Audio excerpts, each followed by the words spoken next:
Assalamualaikum warahmatullahi wabarakatuh. Perkenalkan, nama saya Tanti, NIM 2014130034,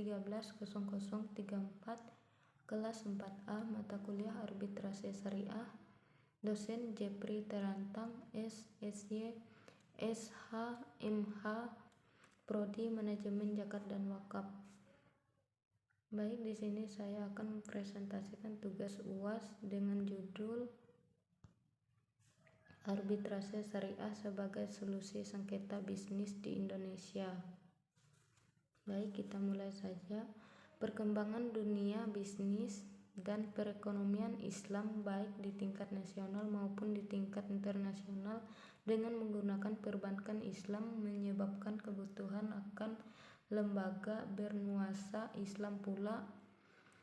Arbitrase adalah suatu proses yang mudah atau simpel yang dipilih oleh para pihak secara sukarela yang ingin agar perkara putus oleh juru pisah yang netral sesuai dengan pilihan mereka, di mana keputusan mereka berdasarkan dalil-dalil dalam perkataan tersebut.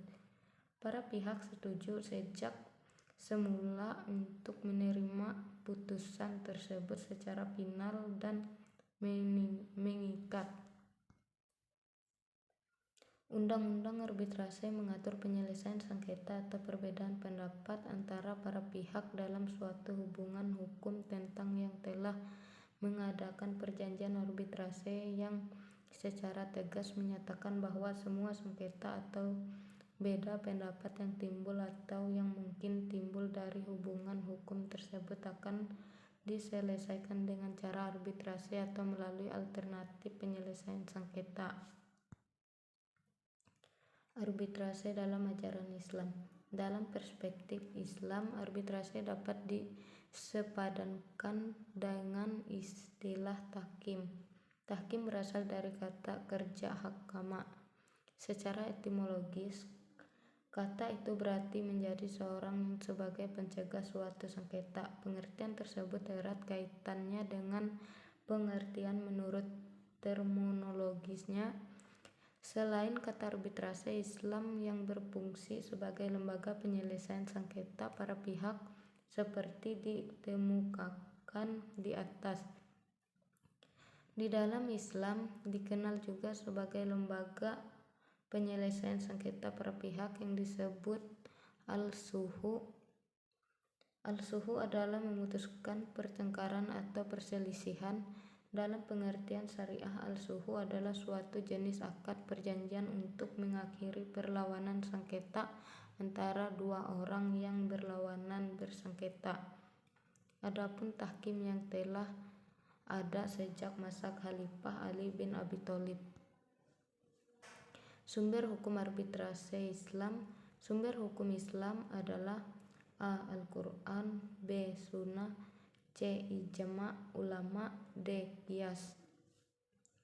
Badan Arbitrase Muamalat Indonesia (BAMUI).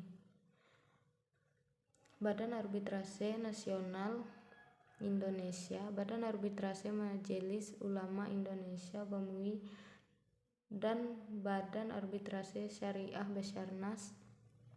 Untuk lebih jauh menulis akan jelas salah satu badan arbitrase yang berasal dari Islam, yakni BAMUI.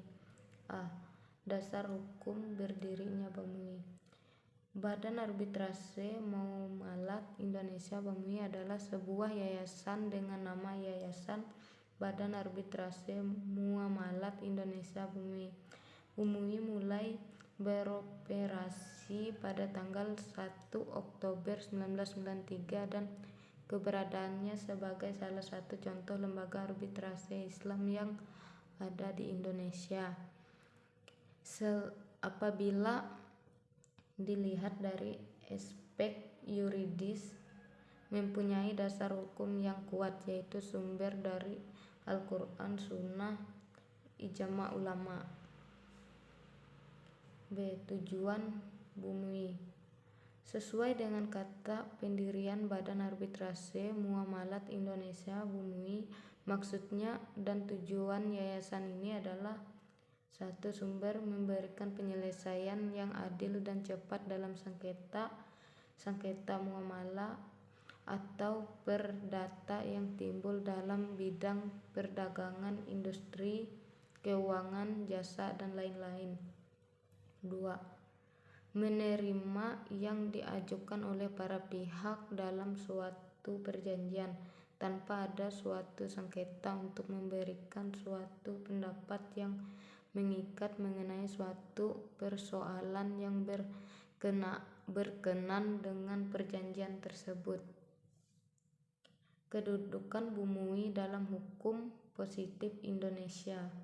Keberadaan Badan Arbitrase Muamalat Indonesia Bumui sebagai lembaga arbitrase Islam yang tidak bisa dilepaskan dengan adanya Bank Muamalat Indonesia BMI dan Bank Kredit Rakyat Syariah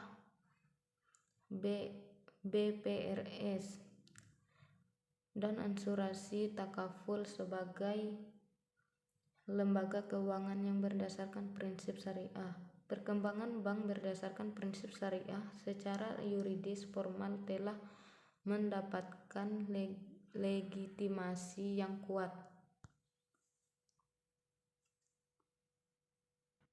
Baik, hanya itu yang bisa saya sampaikan. Mohon maaf jika ada salah kata. Assalamualaikum warahmatullahi wabarakatuh.